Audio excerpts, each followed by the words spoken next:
Não nos prostituamos, como alguns deles fizeram, e caíram num dia 23.000. E não tentemos a Cristo, como alguns deles também tentaram, e pereceram pelas serpentes.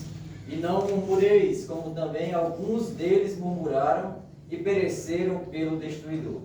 Ora, tudo isso lhes sobreveio como figuras, e estão escritas para aviso nosso, para quem já são chegados os fins dos séculos. Aquele, pois, que cuide estar em pé, olhe que não caia. Não veio sobre vós tentação, senão humana, mas fiel é Deus, que vos não deixará tentar acima do que podeis. Antes, com a tentação, dará também o escape, para que a possais suportar. Amém. Pode encerrar.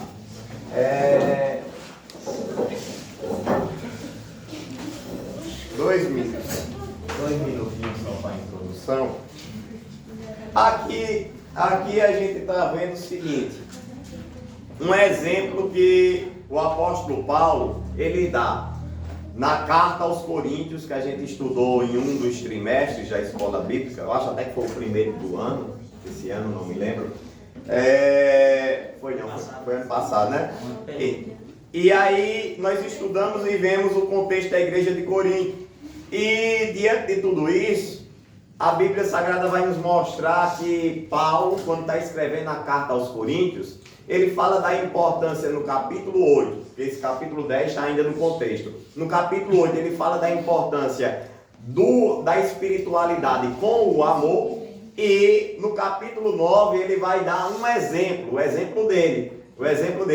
Eu não quis ser pesado a nenhum de vocês. Então ele mostra ele próprio o exemplo de amor diante da espiritualidade. E, além disso, quando ele vai fazer agora uma oração, né, adversativa, que ele diz assim, já para iniciar o capítulo 10, ele diz, agora tem um porém, os vossos pais, referindo-se ao povo lá em Israel, no deserto, eles provaram também de todo aquele contexto espiritual e morreram. Porque a igreja de Corinto cuidava ser o quê? Espiritual. A igreja de Corinto tinha todos os dons espirituais que pudesse imaginar. E, mesmo assim, eles achavam que aquilo era uma desculpa para pecar. Por isso que eles, olha, não, aí entra até a questão do gnosticismo também. Não, olha, o corpo, você faça o que você quiser. Mas você é espiritual, então se você é espiritual, pode entregar o seu corpo à prostituição, não tem problema. A gente viu isso em uma das lições do trimestre de Coríntios.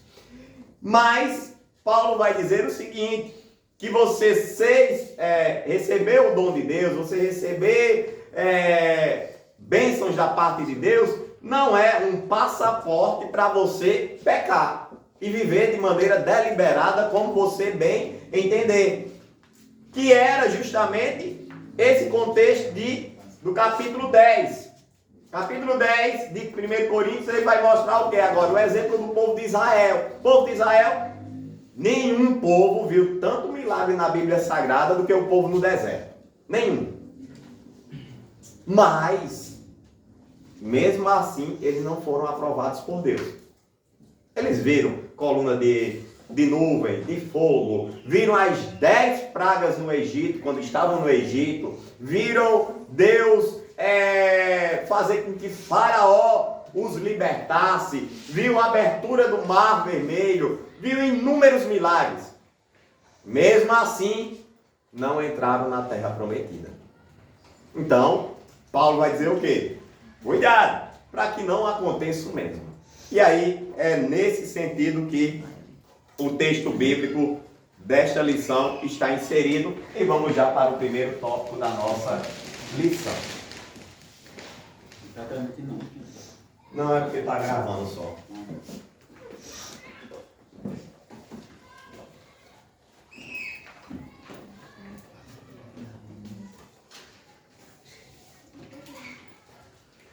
Cumprimento a todos com a paz do Senhor. Glória a Deus. Então, estamos finalizando, para a honra e glória de Deus, mais um trimestre da Escola Bíblica. Tenho certeza que durante esse trimestre, a qual a gente está finalizando hoje, espero que a gente tenha aprendido algo da parte de Deus e principalmente sobre as tentações que vêm ao nosso redor toda hora, todo dia, todo momento. Igual em detalhes, todo dia o pecado vem. Toda hora o pecado está batendo na nossa porta. Realmente. Espero que vocês tenham aprendido algo. Porque da minha parte eu sei que eu aprendi bastante coisa. Mas vamos para o primeiro tópico, que vai falar sobre o exemplo do povo no deserto. Como o Juninho já falou aqui na introdução, Paulo, quando escreveu ali, ele gostava muito de citar, de usar o exemplo do povo no deserto para advertir, orientar as igrejas a qual ele escreveu. E aqui, quando ele escreveu ao Coríntios, ele usou mais uma vez o exemplo de um povo no deserto, o povo que foi tirado do Egito. E o primeiro ponto da lição tem por título um povo difícil. Realmente era um povo difícil, um povo complicado. Como nós já vimos durante todo o trimestre, algumas lições do trimestre, o povo hebreu era um povo complicado.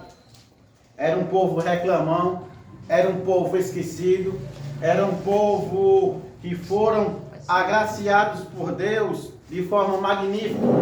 Como nós bem sabemos, eles participaram da abertura do Mar Vermelho.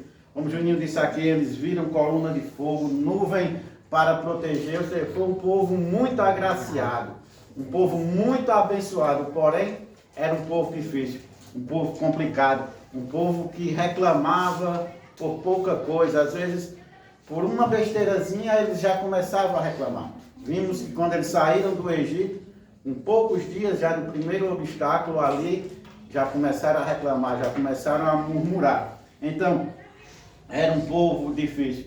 Paulo, quando ele escreveu essa carta aos Coríntios, aqui principalmente, essa lição é sobre o capítulo 10 da primeira carta, ele alerta e dá um aviso, e usa novamente a história do povo hebreu, do povo de Egito, para mostrar o cuidado que Deus tem com o seu povo. O cuidado, mesmo eles sendo um povo difícil, Deus tinha cuidado. E isso também serve para os dias de hoje.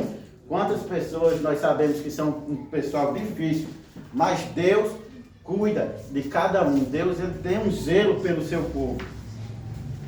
Vemos que Deus tem tratado o povo tão bem, tem cuidado tão bem do seu povo, que desde a saída, desde que Deus tirou eles do Egito, nós já começamos a ver o cuidado de Deus. Carlos, lê por favor aí Êxodo 13, 17.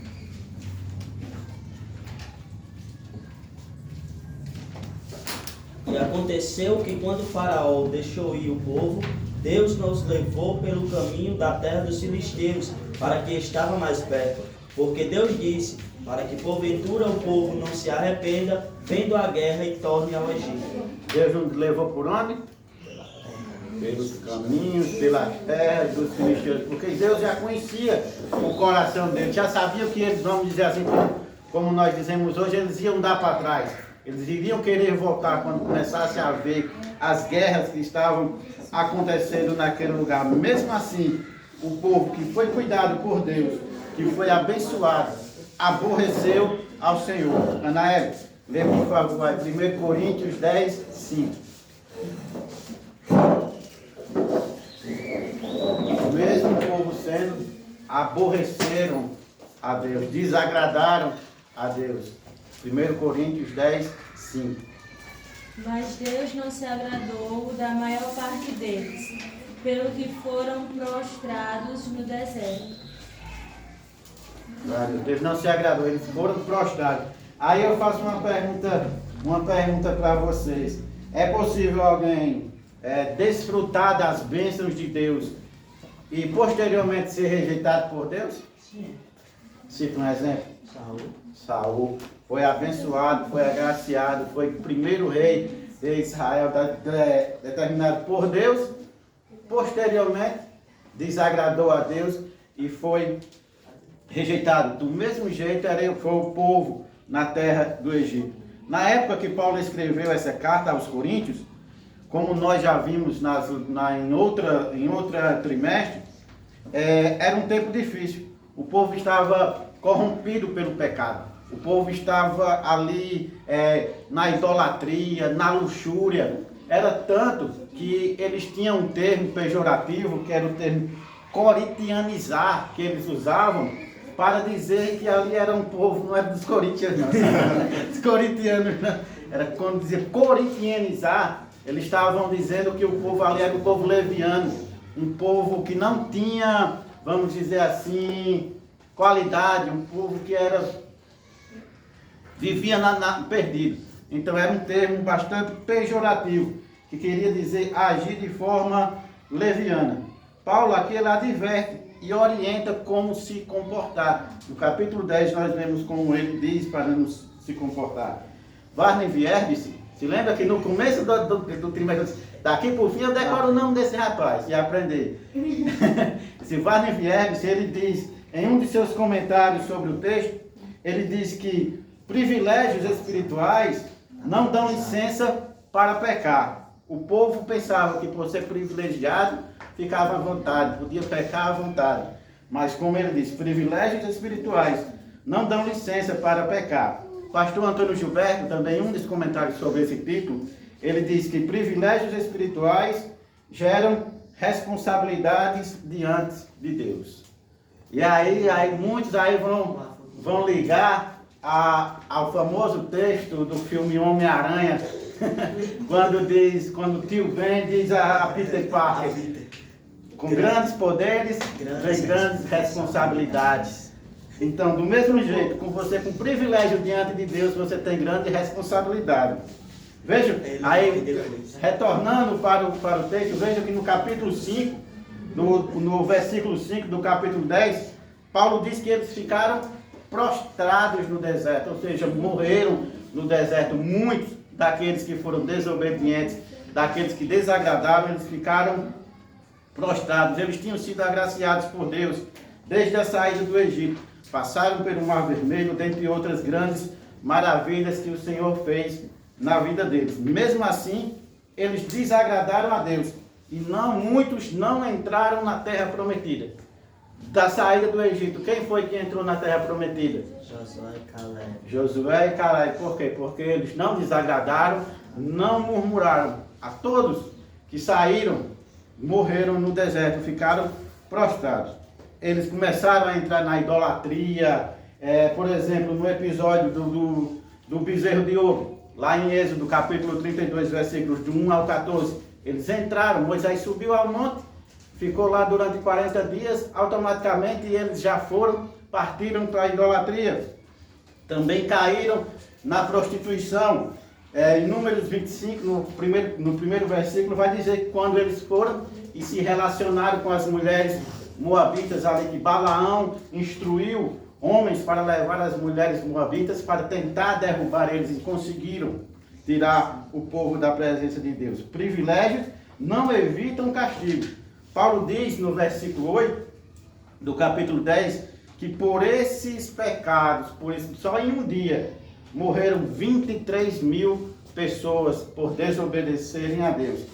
No comentário de pastor Antônio Gilberto, na Bíblia dele, ele diz que as sepulturas desse pessoal serviram para mostrar o resultado da desobediência e da rebeldia. Ou seja, tanto a desobediência como a rebeldia geraram a morte desse tanto de pessoas. Um povo obstinado, de dura serviço. Aí eu faço uma pergunta: vocês sabem o que é serviço? Oi? O que é a serviço? Serviço, o nome serviço, o que significa, o que é? Porque diz dura serviço. O que é serviço? Pensamento? Não. Atos? Não. Dura serviço. Serviço com um C. É. Obediência? Não.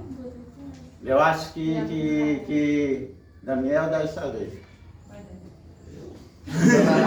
Estudando Anatomia. anatomia aí. Anatomia. Chegou nesse nível. Serviço, para recortar tempo, serviço é, como a gente diz no popular, carne de pescoço. Essa parte da nuca aqui, que é realmente a parte dura. Por isso que diz dura serviço. Aí como a gente diz carne de pescoço, a pessoa é carne de pescoço, a pessoa é dura. Então, essas pessoas eram isso, apesar do zelo que Deus tinha por eles, eles foram castigados. Isso nos mostra que Deus é amor. Porém, se nós desagradarmos a Deus, o juízo vem sobre nós, o juízo vem pesado sobre nós. Aí eu faço uma pergunta para vocês e vocês respondam para vocês mesmos, fica no seu consciente. Vocês façam para vocês, eu estou agradando a Deus ou não? Vocês reflitam nessa pergunta. Alguma dúvida sobre esse ponto? Não. Então reflitam sobre essa pergunta, estou agradando a Deus ou não? Partindo para o segundo ponto, vai falar a tentação é humana. A tentação é uma das armadilhas que Satanás tem para tirar o homem da presença de Deus. Foi assim desde o início, quando ele usou a serpente para tentar tirar Adão e Eva da presença de Deus. E através da uma conversazinha mole, conseguiu tirar Adão e Eva da presença de Deus. O comentarista, ele inicia esse segundo tópico falando que Paulo declara que o povo estava na presença de Deus. 1 Coríntios, Maria Helena, lê por favor aí. 1 Coríntios, capítulo 10, os versículos 3 e 4. O que, Carlos? 3 e 4. E todos comeram do mesmo manjar espiritual e beberam todos no mesmo bebida espiritual, porque bebiam da pedra espiritual que os seguia e a pedra era Cristo. Eles estavam na presença de Deus, eles estavam comendo, bebendo do mesmo manjar, bebendo da mesma bebida espiritual. Aí quando Paulo diz que eles estavam bebendo da mesma água, lembra, Paulo faz eles lembrar do episódio lá de Êxodo, capítulo 17, o versículo 6, quando fala para Moisés, Deus fala para Moisés que vai à frente, que ele vai estar à rocha, e Moisés pode ferir a rocha que vai sair água, e aquele povo bebeu aquela água. E aquela água aquela rocha, representava Jesus, que é a fonte das águas vivas. Jesus é a fonte das águas vivas. E mesmo aquele povo bebendo da água, comendo do manjar de Deus, eles desagradaram a Deus. Por quê? Porque eles eram um povo difícil, um povo de dura serviço. E diz mais o comentarista, diz que a tentação, ela ocorre no coração e na mente da pessoa. Ela ocorre nesses dois órgãos humanos. Por isso que a tentação é humana. Por que que ela ocorre no coração? Por que que ela ocorre no coração? A Bíblia diz que é do coração que procede todas as saídas da vida, para o bem ou para o mal. Daí em Jeremias capítulo 17, versículo 9, vai dizer que o coração é enganoso, ou enganoso é o coração. Por isso que nós devemos ter cuidado, como já foi na outra aula, cuidado com o coração. Nós não devemos ser seguidos pelos nossos sentimentos, porque os nossos sentimentos podem levar-nos à perdição. Quem lembra de Sansão? Sansão foi levado pelos seus sentimentos, foi levado pelos caminhos do seu coração. E qual foi o final de Sansão? Não obedeceu, foi seguido pelo coração, pelo sentimento. E isso lhe prejudicou. Aí também a tentação é na mente. Por quê? Porque a mente é a fonte dos nossos pensamentos. É onde nós planejamos, é onde nós fazemos os nossos planos para executar os nossos desejos, o desejo do coração. Na lição passada, nós vimos que foi Satanás que colocou no coração de Ananias para mentir, juntamente com Safira. Aí ele vai, pensa, planeja em sua mente, se maquimunam os dois ali e executa o plano. Por isso que o comentarista diz que a tentação, ela vai pelo coração e pela mente, porque os desejos é do coração, mas o pensamento e a execução sai da nossa mente. A tentação, ela não vem de Deus, ela é um convite para o pecado. Desde o início nós dizemos, ela é um convite para o pecado. Ser tentado não é pecado. Pecado é ceder à tentação. É ceder à tentação. Vimos também que lá na primeira aula, e isso já serve de revisão para a prova que é sábado, viu? Você se prepara que a prova é sábado. Nós vimos também já na primeira lição que quem é o agente da tentação? O principal agente da tentação? O inimigo. Satanás. O encardido, o cabrunco, ele é o agente principal. Ele aproveita o momento de nossa vulnerabilidade, de nossa fraqueza, muitas vezes, e já que aproveita a nossa vulnerabilidade do ser humano, que já tem a tendência de pecar pela natureza pecaminosa, e aproveita, bota a armadilha, bota a isca, e aí ele sempre vai colocar uma isca a qual nos atrai. Ele nunca vai colocar uma isca que você não chega nem perto. Por exemplo, a gente, principalmente quando nós éramos crianças, que nós armávamos as arapucas, eu acho que a maioria não sabe o que é arapuca não. Aí botava arapuca para pegar passarinho, nós sempre colocava uma iscazinha que o passarinho gostava. E quando o passarinho ia e pegava aquela isca, ele ficava na arapuca. Por isso, Satanás, ele sabe da isca que eu gosto, ele sabe da isca que Carlos gosta. E ele sempre vai nos tentar nessa parte, a qual nós somos mais tendenciosos. Arma cilada e muitos caem. Por quê? Porque vão pelos seus sentimentos, vão pelos desejos do coração, vão pelos desejos da carne e acabam sendo prejudicados. A tentação, por ela ser humana, ela tem limitações. Por as tentações ela ser humanas, ela tem limitações. Satanás, ele só vai até onde Deus permite. Ele só vai até onde Deus permite. Foi assim com Jó. Em Jó, lá em Anos, lê por favor aí. Jó, capítulo 2, e os versículos 4 e 3. É isso, cara? Tá nervoso?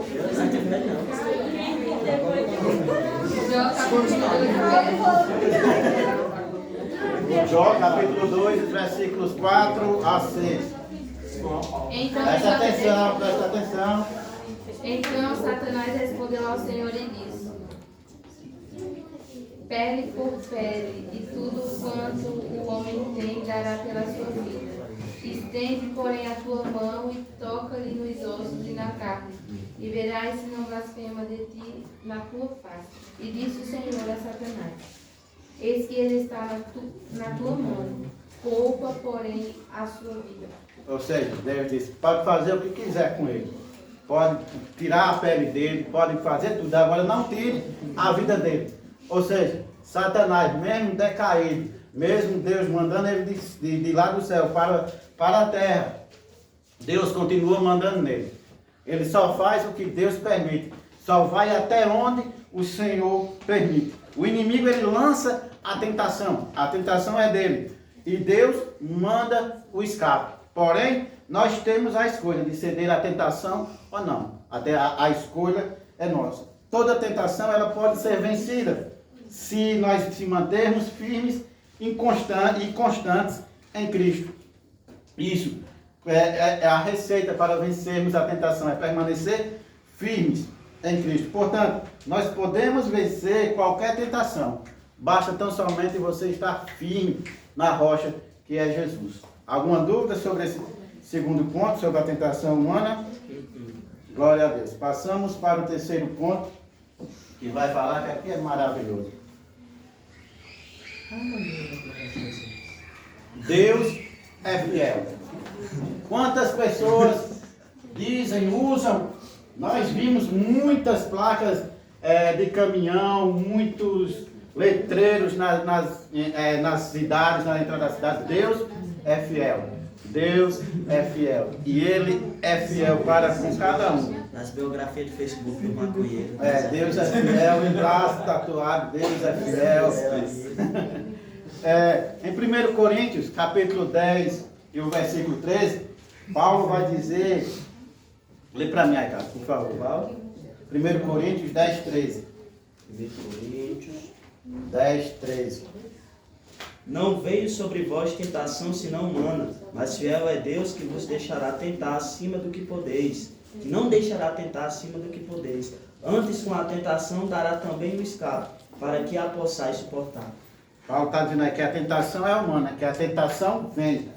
Mas fique tranquilo, Paulo está dizendo, a tentação vai vir. A tentação é humana. Mas fique tranquilo, porque Deus é fiel.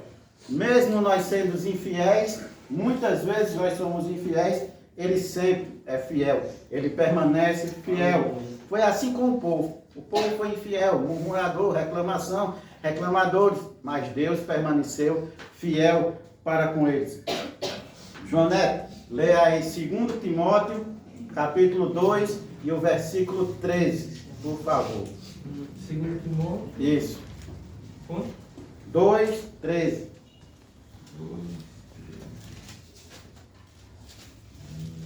Deus é fiel. Se formos infiéis, ele permanece fiel.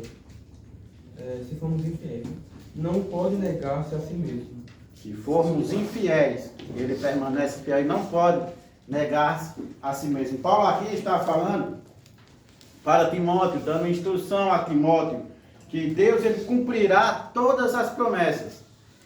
Todas as promessas. Em Mateus capítulo 10, versículo 32, ele vai falar da promessa, que todos aqueles que confessarem ao Senhor, ele vai confessar naquele dia. Então Deus ele vai cumprir as promessas. Mas também ele vai cumprir todas as advertências. Tudo aquilo que ele diz não faça, ele vai cumprir. Mateus capítulo 10, versículo 33. Vocês notem, por causa do tempo a gente não vai dar para ler. Ele é fiel. Ele vai cumprir cada palavra que ele diz.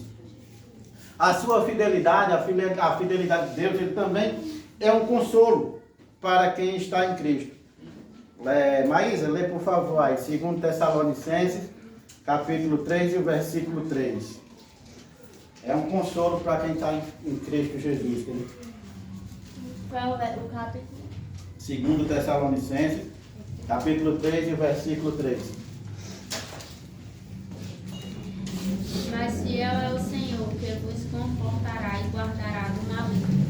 Mas fiel é o Senhor que o guardará e confortará do maligno. Quando nós buscamos a Deus em verdade, Ele nos guarda de todo mal. Ele nos guarda, não importa qual seja o mal que está para vir. Se nós estivermos em Deus, se nós estivermos em Cristo, Ele nos livra do inimigo. Foi assim com Daniel. Quando Daniel foi jogado na cova dos leões, o Senhor estava com ele. Então, Ele nos guarda em todos os momentos. Ele nos fortalece para que nós possamos suportar a tentação, para que nós podemos enfrentar a tentação e vencê-la também. Ele nos dá essa força. A sua fidelidade, Ele não muda. Em Tiago, capítulo 1, versículo 17. Vitória, lê por favor aí, Vitória. Tiago 1, 17. Cameraman.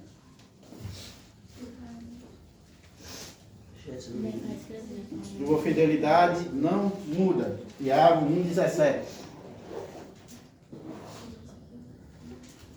Que fica muito aqui. Toda boa dádiva e todo dom perfeito vem do alto, descendo do Pai das luzes, em quem não há mudança nem sombra de variação.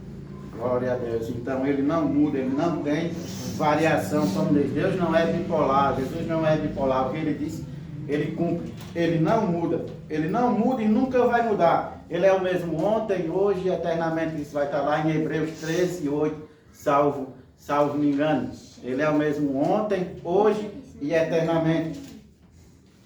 O pastor Alexandre Coelho, ele diz, na lição, ele diz que ele não nos deixa a própria sorte. Deus, ele não nos deixa a própria sorte, ou seja, Ele não nos deixa sozinhos para enfrentarmos as lutas sozinhos. Nós podemos até pensar muitas vezes que nós estamos enfrentando a luta sozinhos, mas nós nunca estamos sozinhos. Ele está sempre ao nosso lado, nos dando força para que nós possamos vencer, principalmente vencer as tentações. Por isso Paulo ele nos orienta a fugir de pelo menos 4 tentações. Ele diz no capítulo 10 de Coríntios, Paulo ele nos orienta a fugir de pelo menos 4 tentações. Quais são essas? Idolatria, a prostituição, tentar a Cristo e murmurar. Observem que essas 4 tentações, elas só são humanas.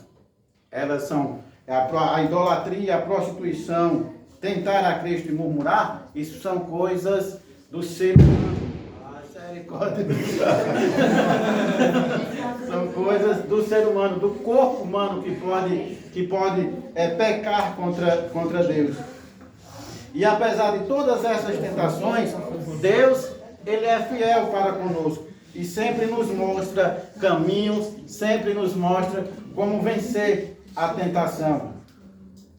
Outra coisa que nós devemos nos afastar daquilo que nos atrapalha a chegarmos à presença de Deus. Nós temos que nos afastar de tudo aquilo que tira-nos da presença de Deus. Porque quando nós estamos firmes em Jesus, o inimigo é quem foge. Quando nós estamos firmes em Cristo, o inimigo é quem foge da nossa presença.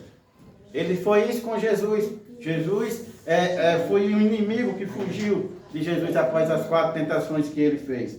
O que nós temos que fazer é a nossa parte, evitar a cair na idolatria, evitar a cair na prostituição, evitar a cair na bebedice. Muitos colegas, muitos amigos hoje chamam para uma farra, chamam para uma quadrilha, chamam para isso, chamam para aquilo, e nós acabamos indo ali. Quando você está nesse lugar, você está desobedecendo a Deus, você está desagradando a Deus, está agradando ao fulano, a cicrano, mas está desagradando a Deus. Por isso que nós temos que fugir dessas pessoas, nós temos que se afastar dessas pessoas que nos afastam de Deus. Fugir da tentação não é covardia. Fugir da tentação é sabedoria. Aleluia. Se José tivesse ficado, ele tinha pecado. José foi covarde? Não. José foi muito sábio em fugir. Então, fugir não é covardia. Portanto, a fidelidade de Deus é a nossa segurança. É a certeza de uma vida eterna ao lado do Pai. Alguma dúvida? Amém. Glória a Deus. Segundo ponto.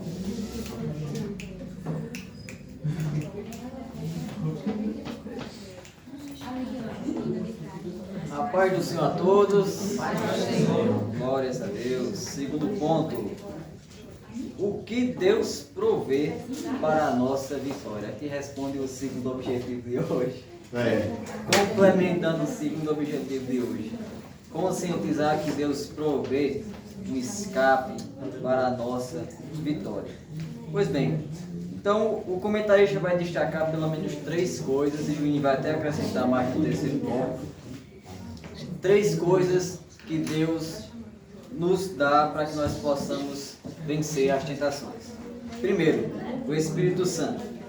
O Espírito Santo nós sabemos que foi uma promessa da parte de Jesus. Jesus foi o primeiro consolador da parte do Pai, que veio, ensinou a palavra e fez com que os discípulos espalhassem essa palavra por mundo afora. Só que Jesus tinha uma missão aqui temporária.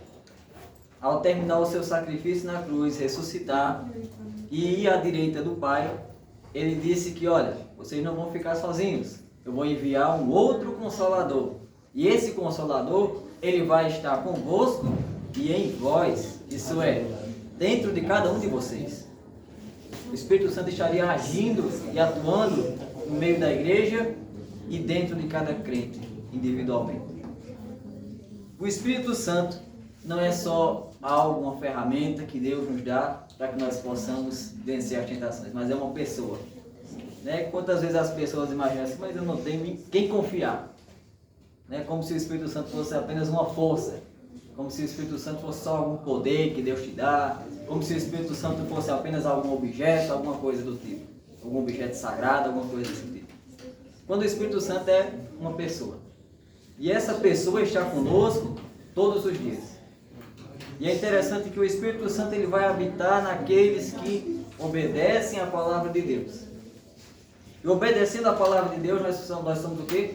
Morada, templo do Espírito Santo. Sendo o templo do Espírito Santo, disse Jesus, olha, se vocês obedecerem à minha palavra, guardarem a minha palavra, eu e o Pai viremos e faremos em vocês morada. Mas se o Pai e o Filho vêm e faz morada, e o Espírito Santo já está fazendo morada, o que acontece? Acontece que Deus, em sua plenitude, Ele está ali nos ajudando e nos fortalecendo nesses momentos de tentações. Isso é, Deus está ali com você, em todo o tempo. Mesmo naqueles momentos que você se sente mais fraco, Deus está ali, mostrando que há uma saída, há uma solução. Só que às vezes nós não damos ouvidos. Quando nós não damos ouvidos, não queremos ouvir o que o Consolador tem para dizer, o que o Conselheiro tem para dizer, nós acabamos errando.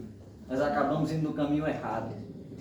Não por falta de uma providência da parte de Deus, não por falta de uma saída, mas porque não quisemos dar ouvidos à voz de Deus. Tampamos os nossos ouvidos e não queremos ouvir. Paulo vai dizer de pessoas que nos últimos tempos, estarão ali apostatando da fé, pessoas que estarão dando ouvido a falsos profetas, pessoas que estarão entrando e deixando com que essas heresias entrem em seus corações. E chega uma parte que Paulo diz o seguinte, olha Timóteo, vai ter também pessoas que vão tomar um abuso terrível da palavra de Deus a ponto de dar comichão em seus ouvidos. Isso é, estão ouvindo a palavra de Deus, mas não querem ouvir. Então começam a odiar a palavra de Deus, começam a atacar os valores cristãos, começam a atacar a Bíblia. Parece que toda a verdade do Evangelho para ele não vale de nada.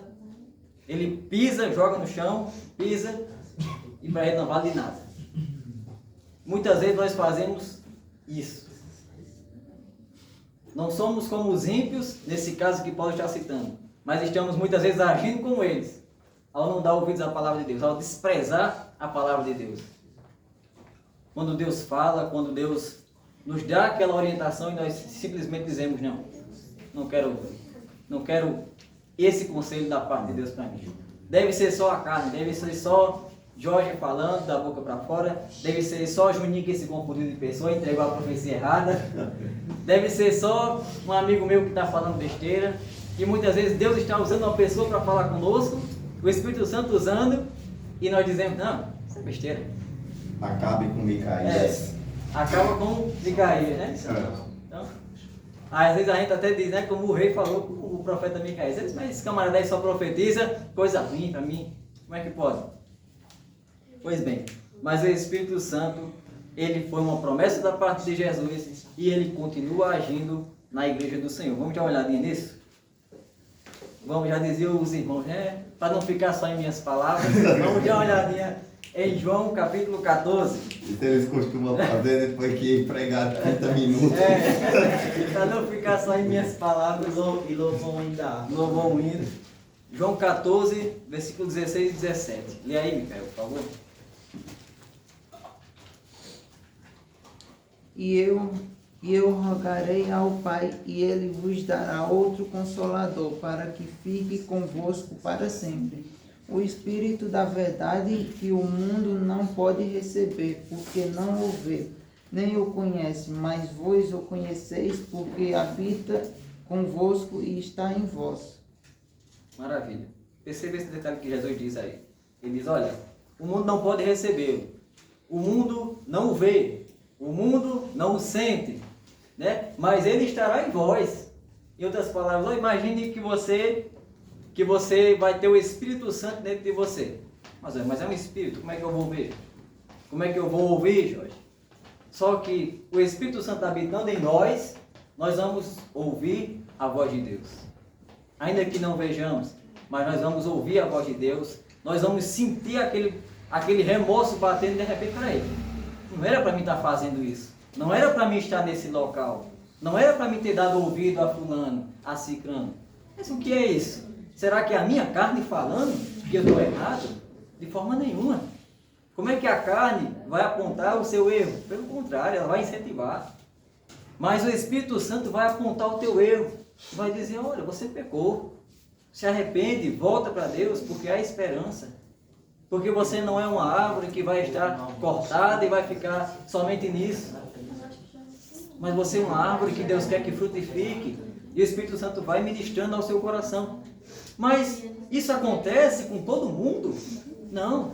Acontece com aqueles que querem ouvir a voz de Deus, que se entregam a Jesus. É o que Jesus está dizendo aí, olha, o mundo não pode recebê-lo.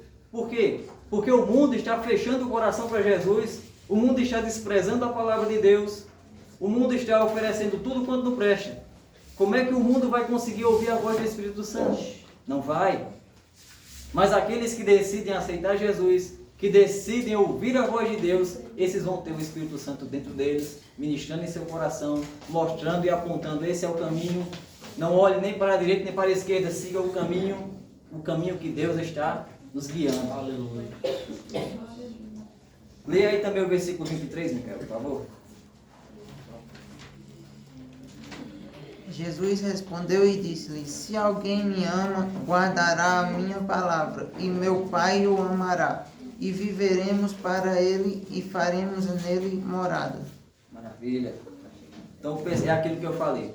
Guardando a palavra de Deus em nosso coração, o Espírito Santo vem, faz morada. O Pai vem, faz morada. O Filho vem, faz morada.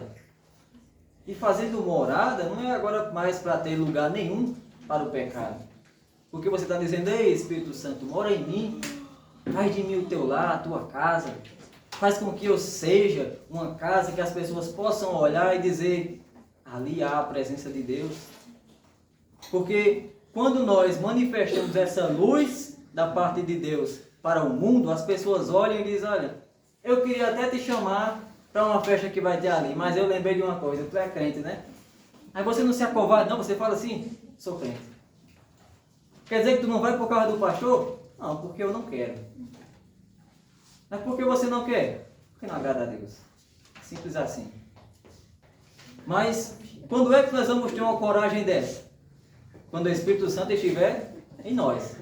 Porque se o Espírito Santo não estiver, aí pronto, aí você se atemoriza, fica tímido, mas Vai para o arraial da serra. vai para o arraial da serra.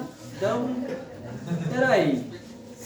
Aí entra aquilo que Paulo falou, olha, Deus não te deu espírito de temor, nem muito menos de covardia, mas um espírito de amor, de verdade, um espírito de paz, de ousadia da parte de Deus. E que espírito é esse? É o Espírito Santo. Agora, para que o Espírito Santo venha nos dar essa ousadia, nos dar esse poder para pregar a palavra, para repreender o inimigo, para mostrar as curas para o mundo, para que o Espírito Santo faça isso em nossas vidas, é necessário nos deixar que Ele nos guie. Nos deixarmos ser guiados pelo Espírito Santo. Vamos dar uma olhadinha nisso? Romanos capítulo 8, versículo 14 e 15. Veja aí para a gente, Vanaldo, por favor. Romanos 8. Romanos 8. Romanos 8 o quê? 14 e 15. 14 e 15? Isso.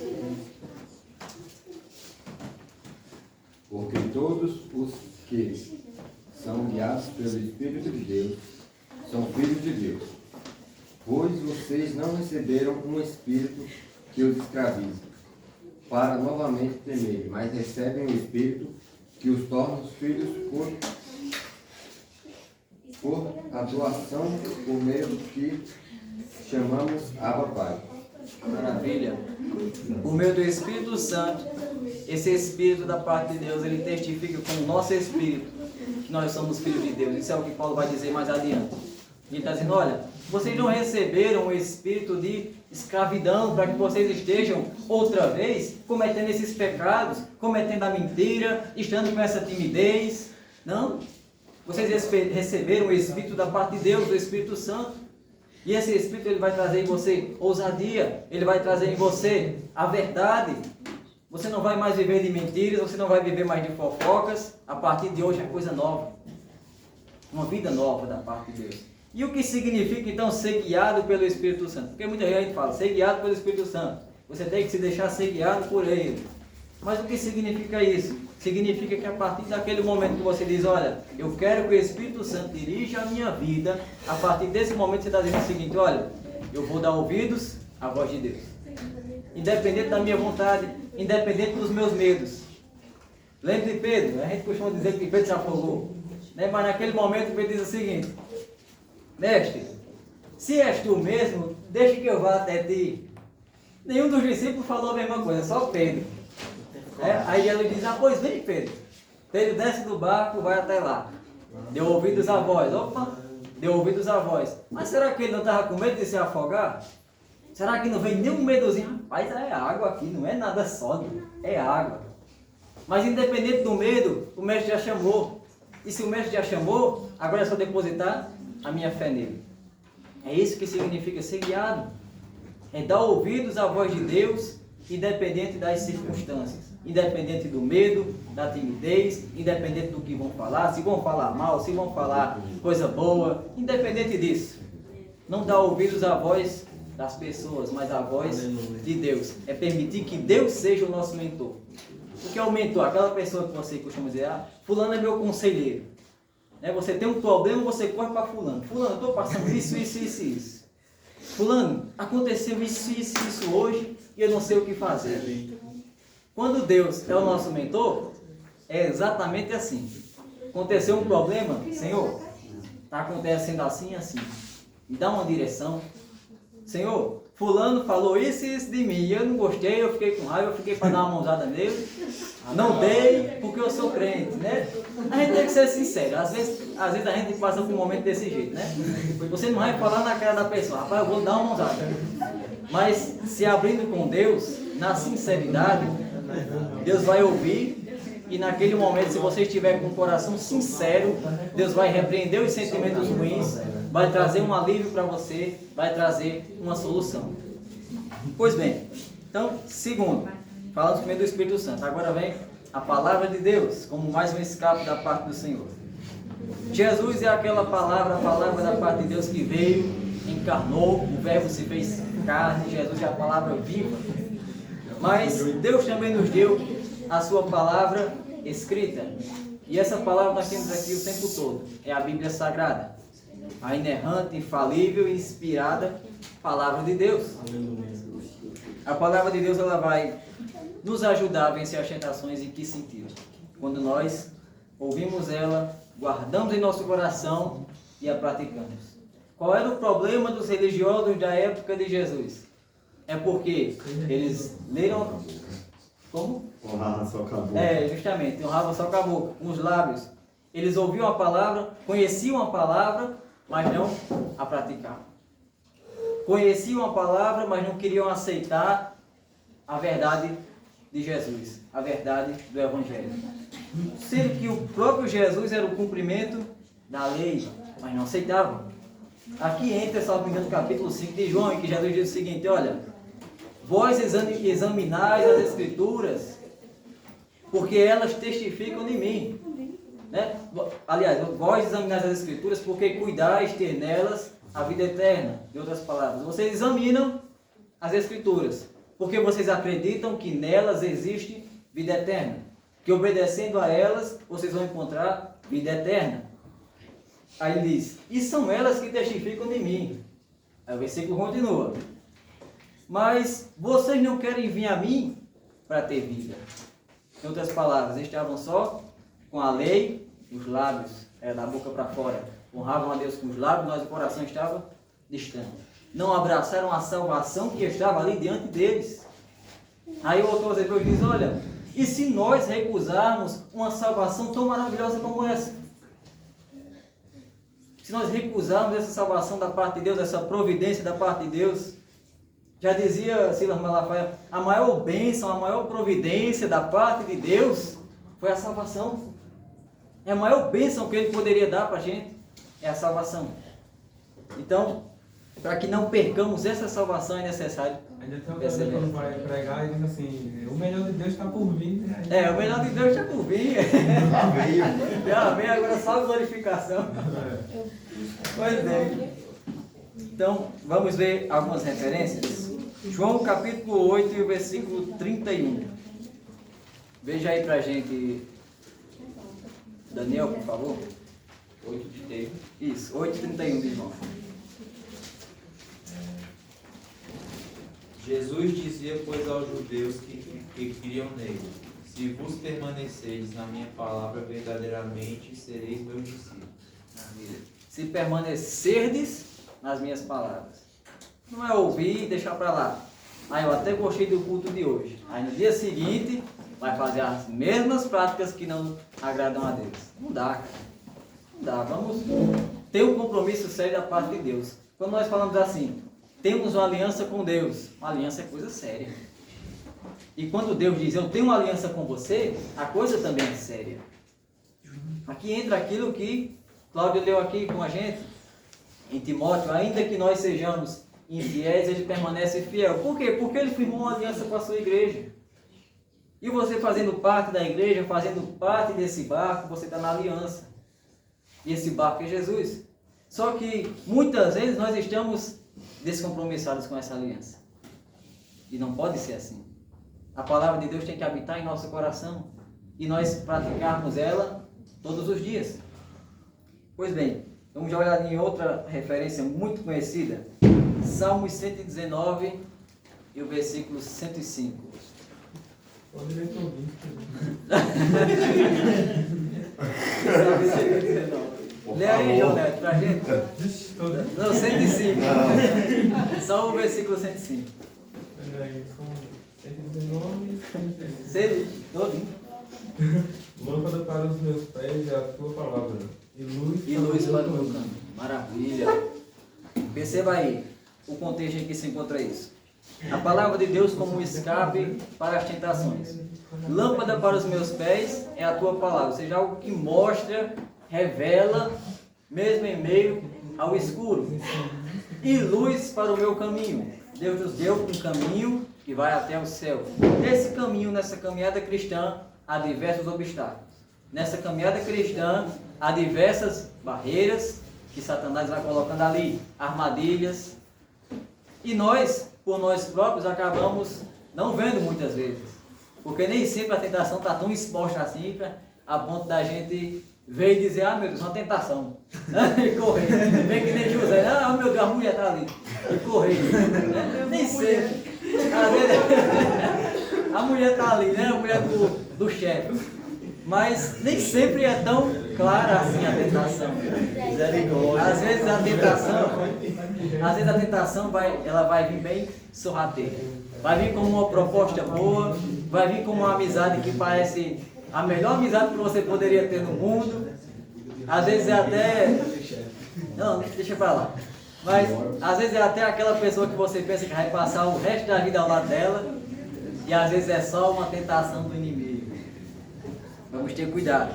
Mas em meio a esse caminho, essa caminhada cristã, a palavra de Deus ela vai iluminando e mostrando cada obstáculo, cada armadilha. E aí nós aqui decidimos, né, se vamos cair ou não.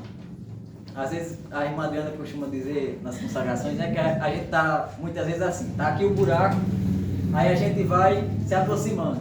Aí Deus diz, venha para cá. A gente, mas será que ali não dá certo? E vai se aproximando do buraco, até que cai no abismo. Vacila o pé e cai. E isso tem tudo a ver com a questão dos obstáculos que Satanás coloca em nosso caminho. Se não dermos ouvidos à palavra de Deus, se não nos lembrarmos que a palavra de Deus já foi enxertada em nós, nós vamos cair. Aqui entra também até o versículo do texto bíblico lido hoje. O versículo 12 diz assim: aquele, pois, que cuida está em pé, olhe que não caia. Olhe ou olhe? Olhe. Tem que orar também. Para não cair. Olhe e olhe. O olhe ali no sentido de vigie, né? Vigie para que você não caia. Isso fala até também da soberba. Muitos crentes que estão ali, né? Se achando super crente. Não. Que pode vir o que vier. Satanás pode vir do jeito que vier, que eu faço assim. Vou Tento polegar. Então, tapa na cara de Satanás. Acabou-se, né? Tem crente que é assim. E muitas vezes esquece que Satanás também tem das suas artimanhas. Né? Satanás tem das suas artimanhas. O pai da mentira. Você tá... O pai da mentira, né? Então, vamos ter cuidado. Então, a palavra de Deus, ela nos revela os laços do inimigo. E para completar, Hebreus capítulo 4 e o versículo 12, muito conhecido também. Dê aí para a gente, Aline, por favor. Puxa a Bíblia aí. Hebreus 4 e 12. Muito conhecido. Geralmente vem até no início de algumas Bíblias, né?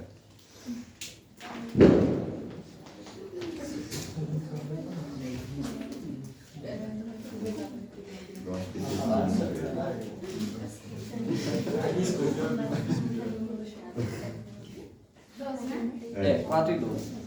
Porque a palavra de Deus é viva e eficaz, e mais penetrante do que a espada, alguma de dois gumes, e penetra até a divisão da alma, e do espírito, e das juntas e medulas, e apta para discernir os pensamentos e intenções do coração. Maravilha. Perceba a intenção do autor. A intenção do autor é dizer o seguinte, que a palavra de Deus ela vai até o mais profundo que você pode imaginar. No mais profundo dos teus pensamentos, no mais profundo do teu coração, da tua mente, Deus conhece. E a palavra de Deus vai até lá, chega até esses confins, onde você guardou os pensamentos mais terríveis, né? Aqueles ressentimentos, eu vou deixar para trás, mas deixou lá no fundo do coração. Né? Aí eu lembrei até de um exemplo que ilustra bem essa questão da palavra de Deus, né? Que eu vi hoje num livro. Esqueci até o nome do livro, mas eu lembrei desse exemplo agora. É o seguinte, o camarada contando que ele estava perto de algumas montanhas, né? E algumas montanhas tem algumas pistas para os caminhões passarem, os carros, enfim. E ali ele via que a cada poucos quilômetros havia uma entrada, um beco sem saída. E ele pensou, que monte de beco sem saída é esse? E ele foi andando e a cada poucos quilômetros mais outro beco sem saída, com terra ao redor dele. Aí quando ele chegou lá na frente, né, aí ele se questionando a respeito desses becos, aí ele descobriu que na verdade esses becos era para quando os caminhões viessem em uma alta velocidade, o pneu por acaso deslizasse, aí ele ia para o beco, porque a areia ia afofar o pneu e ia diminuir a velocidade. Se não conseguisse parar o carro, o caminhão, pelo menos batia na parede, não arrebentava nenhum carro que tivesse na estrada, né? Morria só. Morria só.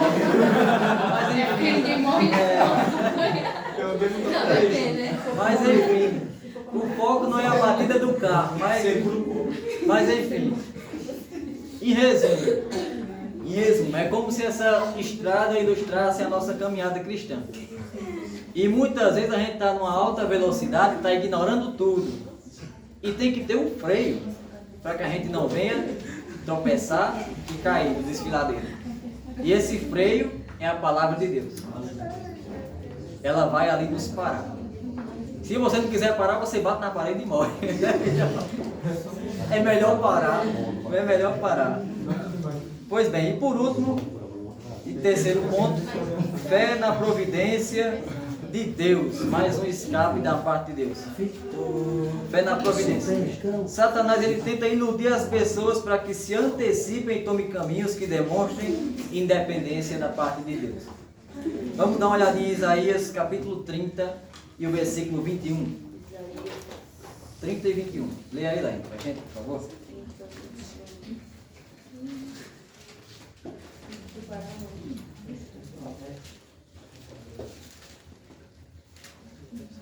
Eis os teus ouvidos ouviram a palavra que está por detrás de ti, dizendo: Este é o caminho, andai nele, sendo desviados nem para a direita nem para a esquerda. Maravilha. Perceba a voz do Espírito Santo falando ao coração do povo. Este é o caminho. Não se desvie nem para a direita e nem para a esquerda, mas prossiga no caminho rumo ao alvo. E o teu alvo é Cristo, o nosso alvo é o céu. Pois bem, Vamos dar uma olhadinha em mais uma referência. Colossenses 1, versículo 21 e 23. Uma das providências de Deus, que é a mais preciosa. Colossenses o quê? 1, 21 ao 23. Lê aí pra gente, Maísa, por favor. Do 21 ao 23, né? Do capítulo 1 de Colossenses. A vós também, que noutro tempo ereis estranhos e inimigos no entendimento pelas vossas obras mais, agora contudo vos reconciliou, no corpo da sua carne pela morte, para perante ele vos apresentar santos e irrepreensíveis e inculpáveis.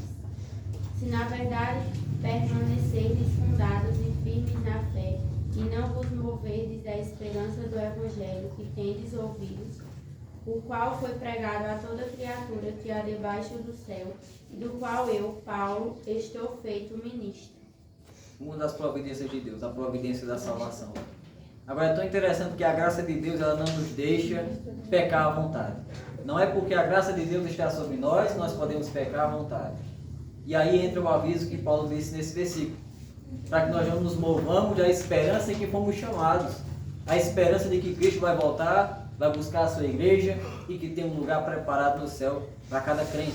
Mas é para cada crente, não é para o crente que se desviar ali no meio do caminho. Não é para o crente que nadou e morreu antes de chegar à praia. É para o crente que perseverar, que se lembrar da esperança, da bendita esperança que Jesus falou. E para encerrar, 2 aos Coríntios, essa eu vou ler, mas vocês podem acompanhar aí. 2 aos Coríntios 10, versículo 4 e 5. Aliás, só o 5.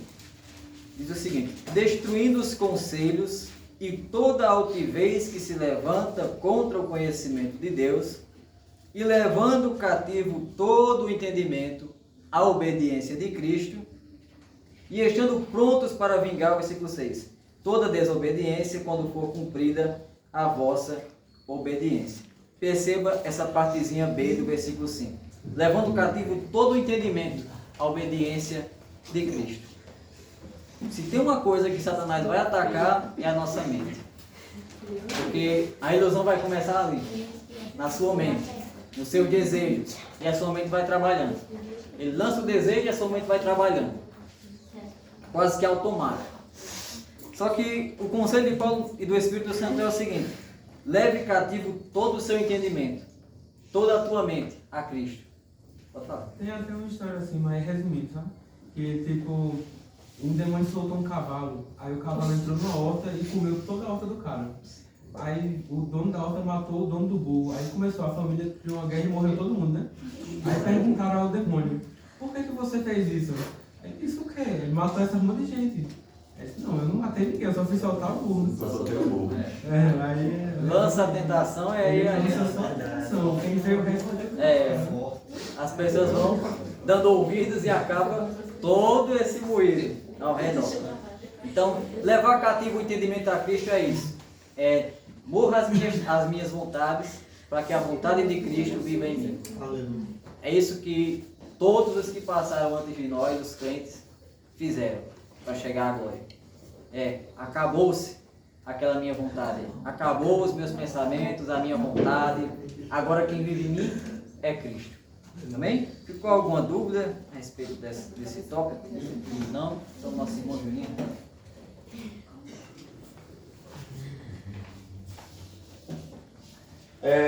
Diante de tudo isso, o terceiro tópico da nossa lição é o escape. E aí o primeiro subtópico vai dizer o seguinte: não subestime o inimigo. E aí eu pergunto: Satanás, até baseado no que já foi falado aqui, Satanás pode ser considerado um inimigo ineficaz? Não. Porque é igual aquela história do levanta o polegar, ou então tem aqueles hinos, né, que diz assim: pisa na cabeça, pisa na cabeça. Não, na muralha não, mas na cabeça, na cabeça de Satanás. Eu já escutei uns hinos desse jeito. Pisa na cabeça da serpente. Dá de bicudo da cara do cão. Meu Deus do céu. Tem misericórdia. Porque quem é que pode fazer isso? Se nem como o pastor, nosso pastor mesmo fala, se até o arcanjo Miguel, quando confrontado, disse para Satanás: Satanás, o Senhor te repreenda. Mas ele era anjo, arcanjo. Ele poderia muito bem, em uma classe até maior, angelical, batalhar contra Satanás. Mas ele não batalhou. Ele disse: não, o Senhor te repreenda. Então nós não temos, enquanto crentes, essa autonomia de dizer: eu vou pisar na cabeça de Satanás, usando a profecia lá de Gênesis. Porque essa profecia lá de Gênesis se refere a Jesus, não a nós. Eu fui repreendido. Não se refere a Jesus, não a nós. Tendo dito isto, que é importante a gente falar sempre isso, para que depois vocês não sejam, quando vier aí, que vez por outra aparecem umas figuraças aí exóticas no culto de domingo e pregando assim essas coisas, aí para vocês entenderem que é heresia. Os coach. Né? É heresia, não tem nada de Bíblia. Aí vejam só, embora Satanás tenha sido derrotado na cruz por Jesus, diz a Bíblia lá em 1 Pedro 5:8, sede sóbrios, vigiai, porque o diabo, vosso adversário, ele não é nosso amigo, é nosso adversário. Vosso adversário anda em derredor, bramando como um leão, buscando a quem possa tragar. Então, Satanás ele ainda continua na ativa. Mas por que Satanás ainda continua na ativa, mesmo ele já estando com um decreto de condenação? Ainda não chegou o dia. Também. E aí? Porque tem mais pessoas para descer. Porque ele já sabe qual é o destino dele. Agora ele quer levar o máximo que puder. Eu contei, isso faz tempo demais, mas eu contei aqui, eu acho que a gente não estava nem aqui, acho que a gente ainda estava na igreja, um testemunho uma vez, acho que era até de Coríntios, no trimestre de Coríntios, falando de isso muitos anos atrás, ainda quando esse negócio de AIDS, porque hoje tem tanta pessoa com AIDS que você nem imagina. Eu digo porque eu trabalhei na farmácia lá no hospital, aí tem os remédios que dá pra AIDS. E aí, os coquetéis. Quando eu vi lá a ficha, com um bocado de, um monte, eu disse: misericórdia, teve tudo aqui já sonando. Sangue de Cristo tem poder. Aí veja só. Eu estudava ainda no ensino fundamental. Aí uma menina lá eu acho que era de Nova Floresta, não sei, ou era daqui de Jaçanã. Mas teve uma festa, eu sei que teve uma festa lá em Nova Floresta. Eu não fui não, mas teve essa festa lá em Nova Floresta. E ela tava já com AIDS. Ela revoltada porque estava com AIDS, porque claro, a AIDS vai ser transmitido ou na relação sexual ou se tiver algum ferimento na boca. Então é claro, como ela não podia ter relação na festa com um bocado, ela fez o quê? Fez um ferimento de propósito na boca e saiu beijando um bocado na festa. Um bocado na festa. Aí depois. Oi? Não, mas o corte também, se tiver o corte também. Mas se entrar pela saliva e andar pra dentro. Aí pode ser que transmita, né? Eu sei que ela levou um bocado. Eu não sei quantos foi, se foi 15 ou se foi 20. Mas ela saiu revoltada. Aí ela disse preste atenção, não preciso terminar esse subtópico. A Drácula. E o coitado dos meus amigos, né? Aí disseram, vai rapaz, os amigos dos amigos, né? Aí rapaz, que tragédia grande. A gente ficou sabendo que fulana tava com AIDS e saiu beijando um bocado com ferimento na boca. Ela tava revoltada e disse, eu tô com AIDS, recebi o diagnóstico, eu não vou morrer sozinha com essa doença, eu vou levar um bocado. E saiu. Ai, filho. No mesmo... Se encontrar tudo em algum lugar agora. assim, se encontrar tudo. Do mesmo jeito, foi ilustrando essa história que foi verídica, para mostrar a vocês como é que age Satanás. Satanás é do mesmo jeito. Satanás já está com um diagnóstico de condenação.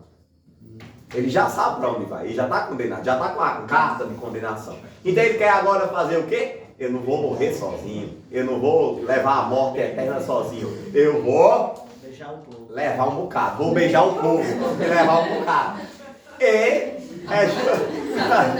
E aí, diante disso, cabe a vocês e a nós aceitar ou não o beijo de Satanás, né? Pois bem. Veja só. Aí ele se aproveita das nossas propensões, diz aqui no comentário, ele se aproveita das nossas propensões. O que é propensões? Oi, pode falar. Propensões, o que é propensões? Que está aí na lição. Oi? Motel? Não, motel não. Motel, gente. Motel também não. Pro é antes. Pensão é de dormir. Antes de pensão é hotel. Não, você já tá vendo. Propensão, o que é propensão? Foi culpa de Vinícius.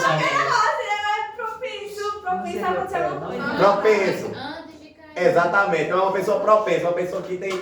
Quando você tem propensão ou propensões, o exemplo é o seguinte: é uma tendência que você tem. Então, é a mesma coisa. Se você vai olhar nos sinônimos, é tendência. Então, como o Cláudio tinha falado no tópico dele, Satanás ele busca aquilo que a gente é tendencioso a cair. E ele vai dar as iscas.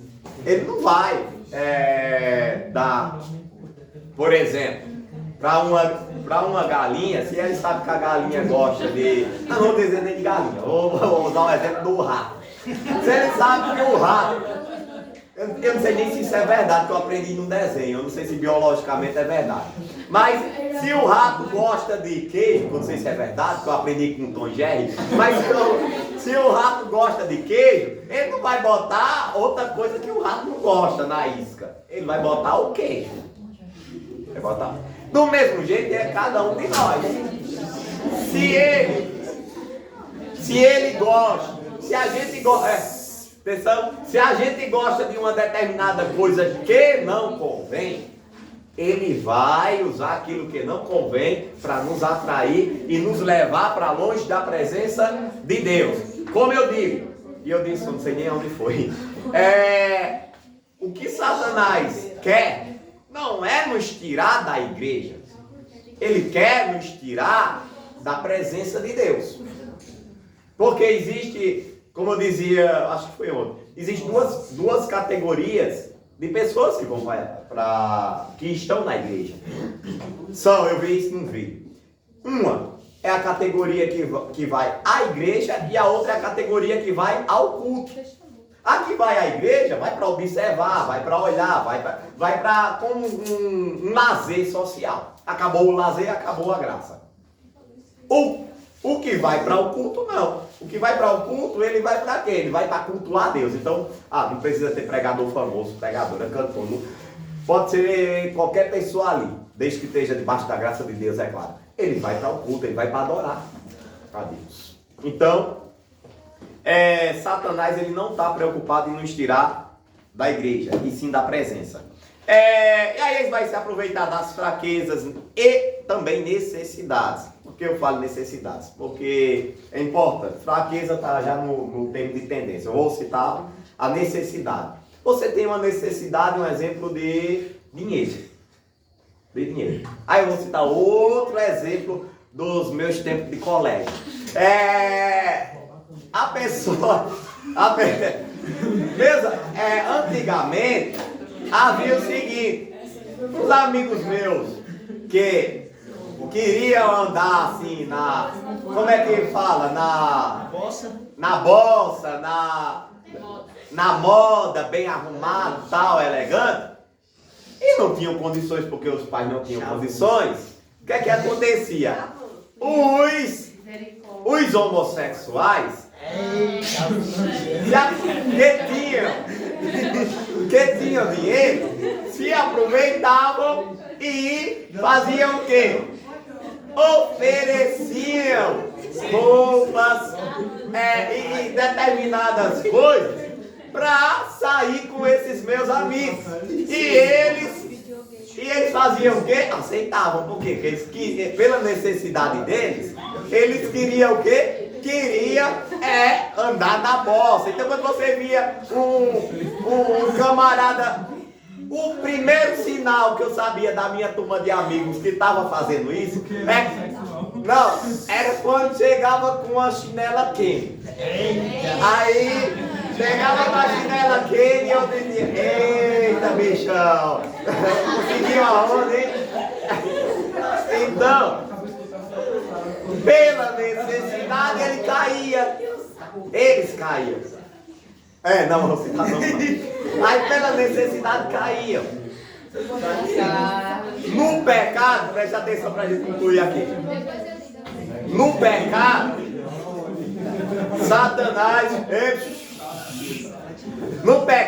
Satanás, ele usa da mesma maneira.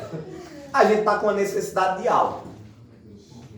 Aí não crê na providência de Deus.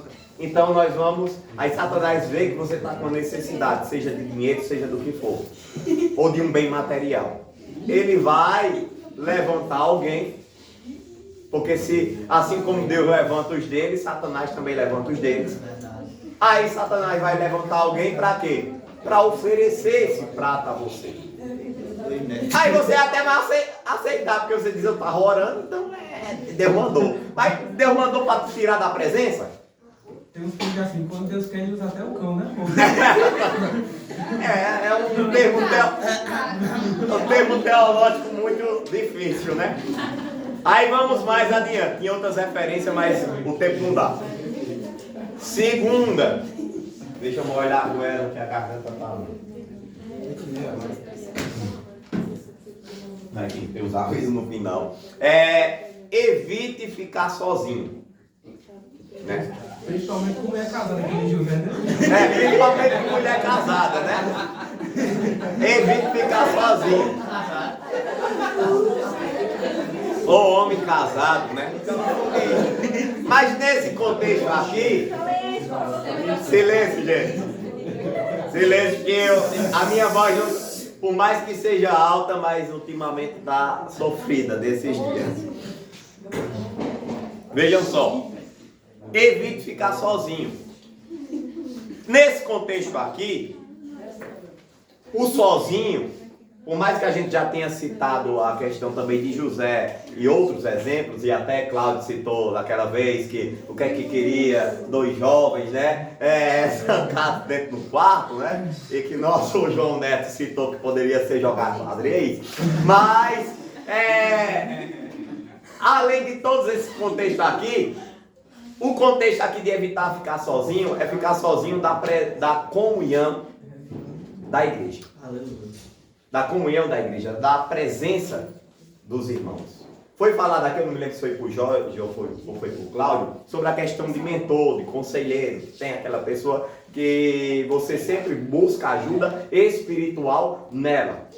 Quando você fica sozinho, preste atenção, gente. Quando você fica sozinho e diz assim, primeira coisa, eu disse isso em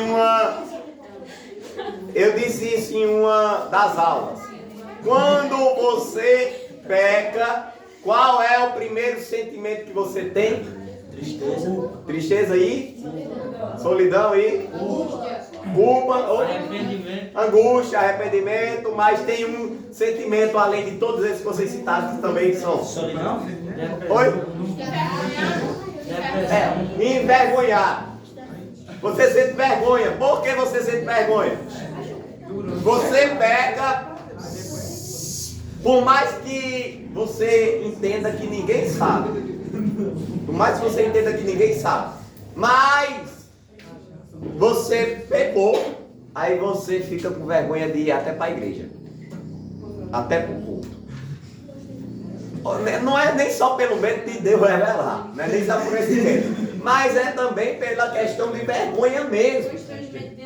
Constrangimento diante de Deus. Você se sente envergonhado na presença de Deus. Eu já vi muitos casos. Muitos jovens já chegaram para mim e falaram de que tinham caído em pecado e não tinham mais forças por vergonha de ir para a igreja. Para se juntar com a comunhão. Aí acontece o que Satanás quer. Que é o quê? Que é fazer você se distanciar da comunhão. Aí você fica sozinho. Aí entra o sentimento de tristeza. Todos esses sentimentos que vocês falaram aqui. Depressão, angústia, ansiedade, crise de ansiedade muito grande. Hoje mesmo, quando eu vinha, uma irmã pediu oração que estava passando exatamente, eu acho que era 6 e pouco agora da noite, por uma crise de ansiedade, que ela disse que nunca tinha sentido tão grande como estava sentindo agora e já estava pedindo oração. E eu tinha visto uma frase, eu não sei de quem foi, que era o seguinte: a ansiedade é uma preocupação exacerbada, exagerada, excessiva com o futuro. Né? E com o presente também. Né? Oi? Com amanhã, né? Com o passado também. Mas aí eu falo, gente, no sentido geral. Não, é claro, não é uma. Estou dando aqui uma definição. Diagnóstico só. De um diagnóstico só. Porque é claro, se a gente fosse falar de ansiedade, ia passar aqui a noite toda. Existem muitos sintomas. Muitos mesmo. Muitos mesmo. Tanto sintomas espirituais como sintomas biológicos. Mas, em resumo, uma preocupação com o futuro. Em resumo. Não quer dizer que é só isso. Mas, em resumo, uma preocupação com o futuro. E aí, é um dos sentimentos que Satanás ataca em você. Porque você pecou. Você pensa, o que é que vai ser de mim, da minha vida? É melhor se matar, eu estava pensando, né? É melhor se matar, tirar a vida. E eu estou dizendo isso porque tem casos que acontecem assim.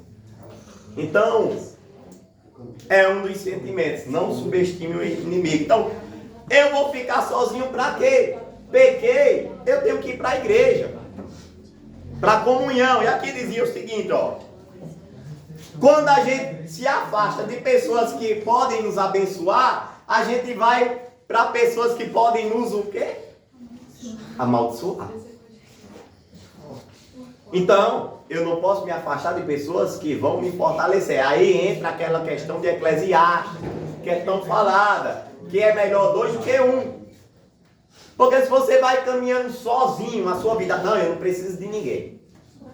Eu não preciso de ajuda. Eu não preciso de ninguém para me ensinar, ninguém para me aconselhar. Você, quando estiver passando por um problema que você ainda não passou e que não vai saber resolver, você vai ficar sozinho, sozinha, e todos esses sentimentos que foram falados aqui vão tomar conta de você.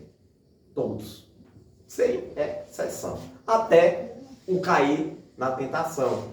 Eu digo particularmente nessa questão da comunhão, comigo pessoalmente. Eu não gosto, eu detesto ficar, me isolar sozinho.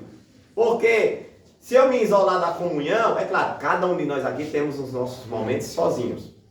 Mas nós precisamos ter um momento de comunhão com a igreja, que eu fui falar daqui na aula passada. Se eu não consigo ter comunhão com os irmãos na igreja, eu vou fazer o que lá no céu?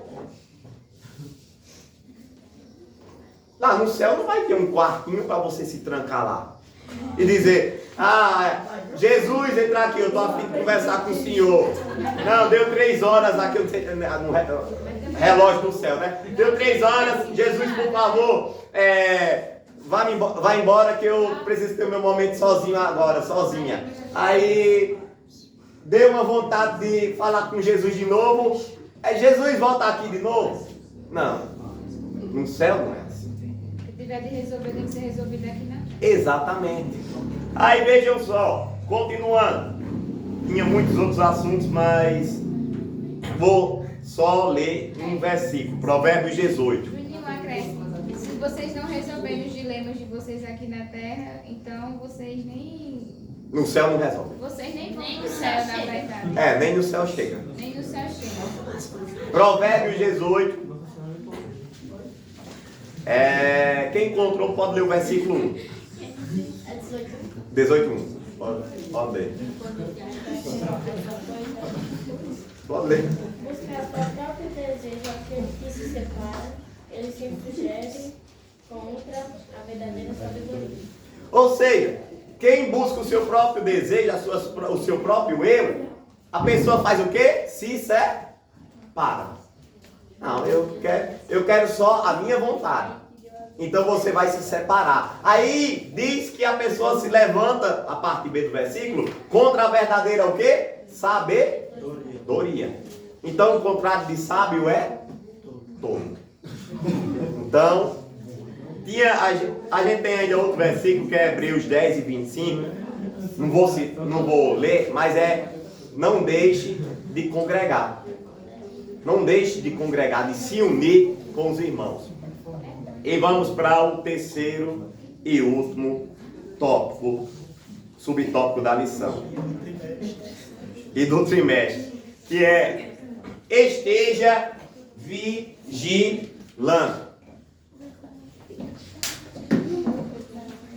Esteja vigilando. Eu gosto muito de uma frase que diz o seguinte. Os irmãos costumam muito dizer. Primeiro que os irmãos costumam muito dizer assim. Orai e vigiai, né? Aí tem uns irmãos que costumam fazer uma adaptação e diz assim. Olha, fulano ora muito, mas vigia pouco. Ou não vigia. Então você ora demais, mas vigia ou pouco ou nada. Você está fazendo um sacrifício de todo. Porque você não está vigiando. Você ora, Jesus, olha meu joelho aqui, Jesus, como tem as marcas de orar. Mas a pessoa não vigia. Então não adianta, pode deixar o cone do joelho no chão da igreja. Não está adiantando. Porque a pessoa não está vigiando. Então a Bíblia diz, orai e vigiai. Mas não é vigiar a vida do irmão. É a sua. Porque se você olhar para a vida do irmão, você vai cair. Você tem que olhar para a sua, espiritualmente falando. Espiritualmente falando, você tem que olhar para a sua. Aí veja só. Orar e vigiar na mesma medida. Na mesma medida. Eu não posso vigiar demais e orar pouco.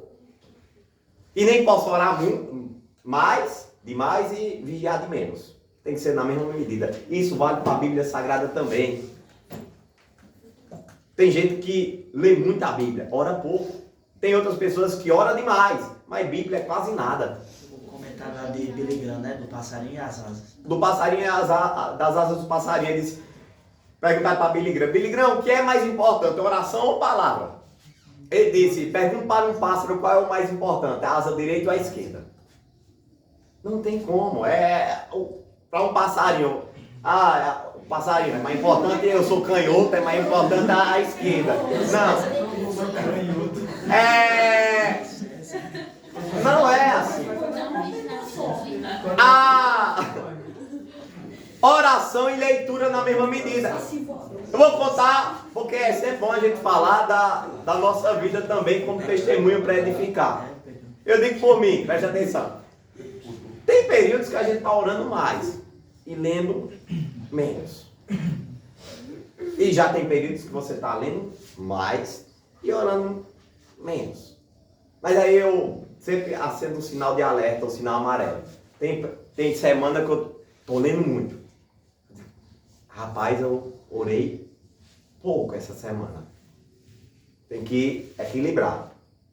Aí mesmo que a minha leitura diária, que geralmente é de 6 a 10 capítulos por dia, eu não cumpra, eu digo, não, vou diminuir, vou ler só 3 capítulos ou 4 e vou dedicar mais tempo para orar.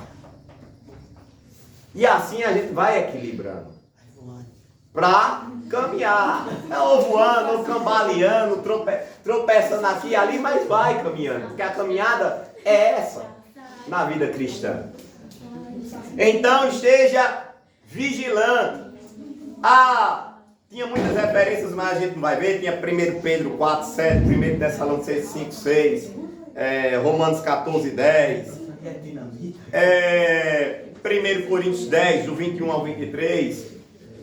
Mas eu vou resumir tudo aqui no seguinte. Quando Jesus está no Getsemane, que vai orar e deixa os 3 discípulos ali. Quem eram os 3 discípulos? Pedro, Tiago e João.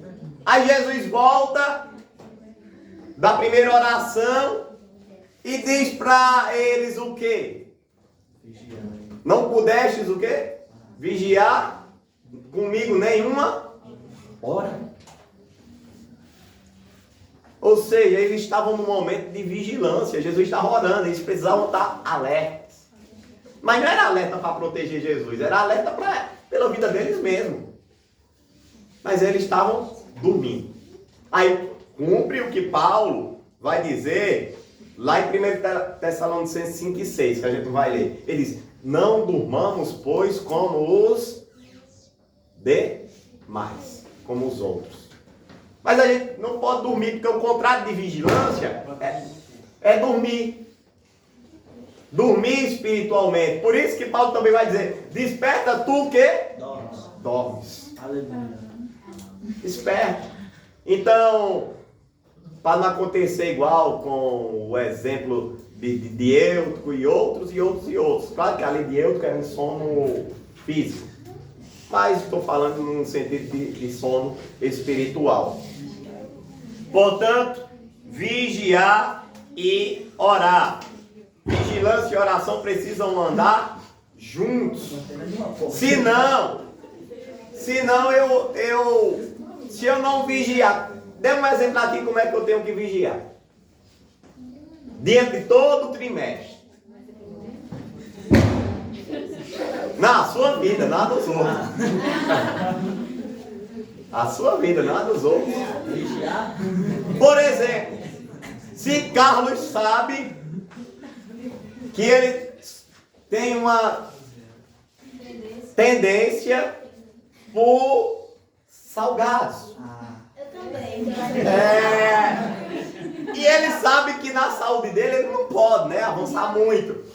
E a gente ia hoje lá em Regiane buscar uma churrasqueira, e quando a gente ia voltando, que ia passando por aquela rua que tem os salgados, né, de R$1, aí Carlos, oh Jesus, que tentação,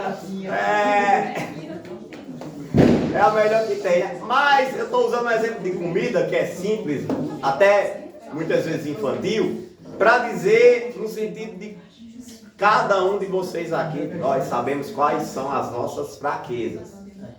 Então não vamos tentar a Deus além daquilo que a gente pode suportar. Se eu não posso suportar, se eu era um ex-alcoólatra e eu não posso suportar passar na calçada de um bar, então eu vou afastar até pela outra rua. Até mesmo passar o álcool em gel. Então, Já fica nombrado. é melhor até passar sabonete. Andar com...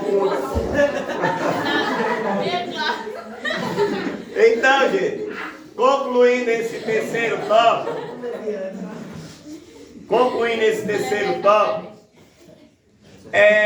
Vamos ler só esse versículo, Hebreus 4. Hebreus 4. Hebreus 4 e o versículo 16. Quem encontrar pode ler.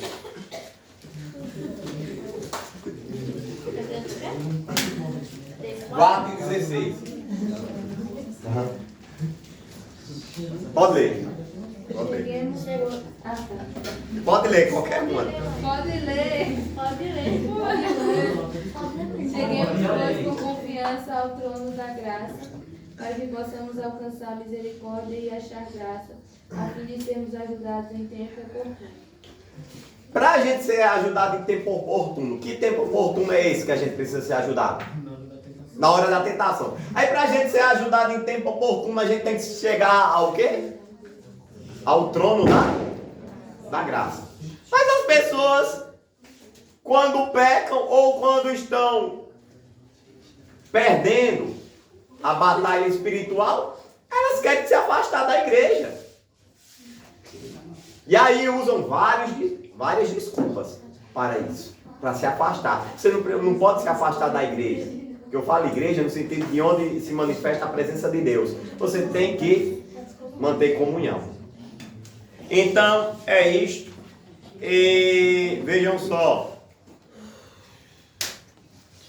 Se a gente permanecer vigilante, não vai deixar margem para que Satanás ache espaço em nossas mentes e ações. Porque já dizia aquele ditado tão popular: mente vazia, oficina de Satanás.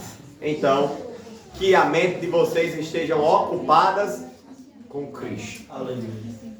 É isto aqui. A gente conclui esse trimestre. Mais um trimestre para a glória de Deus. O sentimento de gratidão por concluirmos mais um trimestre. Eu gosto muito de dois momentos, além dos... Toda lição é muito boa. Mas eu acho muito bom quando chega na 13ª, porque é um sentimento de missão cumprida. E aí eu creio que tenha sido um sentimento de missão cumprida para cada um de vocês, que perseveraram no trimestre. Sim. Pode encerrar.